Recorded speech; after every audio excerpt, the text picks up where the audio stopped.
کہ آپ جب اپنے جو نقائص ہیں ان کو دیکھیں اور ان کو دور کریں اور اپنی ویک ایریاز کو دیکھیں اور اپنی ڈیپینڈنس اللہ کی ذات کے اوپر کہ ہر سانس اس کی مرضی سے آ رہا ہے، تو آپ نے اپنے رب کو خوش کیا، اور اگر آپ نے اپنے رب کو خوش کیا تو جہان میں آپ یوزفل ہیں۔ اچھا سر، آپ افواج پاکستان میں اپنے کیریئر میں بڑا اعلیٰ مقام حاصل کیا، بڑی آپ کی خدمات ہیں، لیکن یہ سیاست میں کیسے آپ آ گئے اس کے بعد جب آپ سینیٹر بنے؟ دیکھیں سیاست جو ہے، کئی لوگ بڑے لوگ یہ کوشچن کرتے ہیں کہ جنرل صاحب یہ گندا کام نے کدھر پھنس گئے ہو۔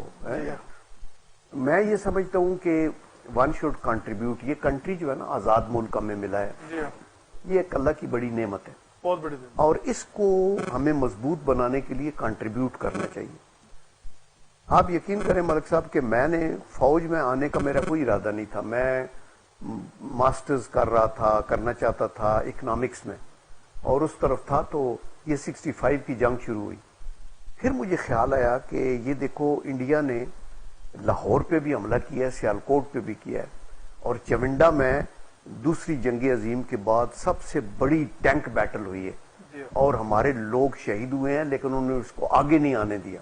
تو ایک جذبہ پیدا ہوا کہ یار یہ ایک پروفیشن ہے جس میں آپ سپریم سیکریفائس کر سکتے ہیں۔ تو پہلے سے ارادہ نہیں تھا آپ کا؟ پہلے سے ارادہ نہیں تھا، تو دین آئی اپلائیڈ، اور 65 وار کے بالکل تقریباً خاتمہ ہو رہا تھا، تو وہ پروسیس کرتے کرتے 66 کے بگننگ میں میں پی ایم میں آ گیا۔ اچھا، ابھی فوج کے اندر بھی جنگ بھی لڑی، پھر 71 کی جنگ میں مجھے موقع ملا، ہی واز کیپٹن، اور میں یہ نارووال جسڑوال کے جسڑ سیکٹر کے اوپر تھا وہ، اور پھر ابھی جب اور وہ ایک لمبی داستان ہے فوج کی زندگی کی۔ پھر ریٹائرمنٹ کے بعد یہ سوچا کہ آپ کیسے کنٹریبیوٹ کر، پھر میں کالم نگاری کرتا رہا، جیسے آپ نے بتایا یہ کتابیں جو فکر و خیال کی، مجید نظامی صاحب واز کائنڈ، انہوں نے میرا کالم جو ہے وہ ایڈیٹوریل پیج پہ لیڈنگ کالم ہوتا تھا فکر و خیال، اور میں 7 سال لکھتا رہا، تو اس کے اوپر کافی کتابیں آ گئی۔ پھر مجھے سب پارٹیوں نے اپروچ کرنا شروع کیا کہ آپ آئیں ہماری سیاست میں۔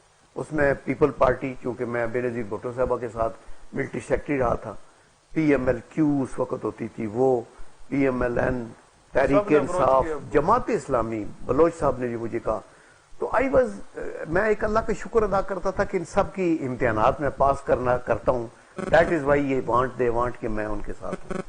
تو چونکہ مسلم لیگ سب سے بڑی جماعت ہے، اور یہ وہ جماعت ہے جس کا خواب اور بنیاد علامہ اقبال کے وقت سے ہوئی، اور قائد اعظم محمد علی جناح نے اس کی آبیاری کی، اور اس جماعت نے پاکستان بنایا۔ تو میں نے کہا ایک فورم پہ ہی جانا ہے نا، تو اس پہ جائیں۔ پھر کسی نے کہا کہ وہاں تو یہ پلوٹیڈ ہے ہمارا جو سیاسی کلچر ہے، تو میں نے کہا کہ دیکھو، وہ انگریزی میں کسی نے کہا نا کہ it is not what you join, it is what you bring along with you in terms of honesty, integrity اور strength of character، کہ یہ نہیں ہے کہ آپ کہاں گئے ہیں، بلکہ زیادہ امپارٹنٹ یہ ہے کہ آپ اپنے ساتھ کیا لے کے آئیں، کیا آپ اس ماحول میں جا کے اس میں رنگے گئے، یا کیا آپ نے اپنے تشخص کو قائم رکھا ہے اور اپنے کردار کی جو خوشبو ہے اس سے مستفید کیا لوگوں کو۔ تو میں اس ارادے کے ساتھ آ گیا، اللہ کا کرم ہے، اور ابھی مجھے 10-12 سال سے زیادہ، تقریباً 10 سال ہو گئے ہیں ادھر آئے ہوئے۔ پھر میں سینٹ میں الیکٹ ہو کے چلا گیا، پھر ڈیفنس پروڈکشن کے اس کو رہے 6 سال سینٹ میں، تو اپنی ہمبل کنٹریبیوشن کی، اور ہمیشہ صوبائیت سے اوپر اٹھ کے فرقہ واریت کی لعنت کو، لسانیت کو ہٹا کے صرف اور صرف پاکستانیت، اس لیے کہ پاکستان مضبوط ہوگا۔ اچھا جنرل صاحب، فرمائیں کہ آپ مسلم لیگ نون کی جو سیاست ہے اس کو کس نظر سے دیکھتے ہیں؟ کچھ لوگ کہتے ہیں جی کہ وہ بند گلی میں ان کی سیاست انٹر ہو گئی ہے، اور آپ کی جماعت کے اندر بھی گروپ بندی بڑی واضح ہے، تو مستقبل آپ کو کس طرح نظر آ رہا ہے کہ واقعہ کوئی مطلب یہ دوبارہ جماعت اقتدار میں آ سکتی ہے 2023؟ میرے تو خیال میں فار شور آ سکتی ہے۔ آج اگر پاکستان میں کوئی جماعت ہے نا جو حکومت بنا سکتی ہے ملکی سطح پہ، اور جس کے پاس ٹیم ہے ملک کو مشکل سے نکالنے کا، وہ صرف واحد جماعت یہی ہے، مسلم لیگ نون۔ اس میں بڑی اسٹرینتھ ہے، اس میں بڑے اچھے اچھے لوگ ہیں، اس کی جڑیں ہیں صوبوں کے اندر۔ اور یہ جو بند گلی کی بات ہے نا، بند گلی میں کوئی نہیں جاتا۔ دیکھیں، جب تک کہ پبلک میں آپ کی پذیرائی ہے، اس وقت تک آپ کو نہ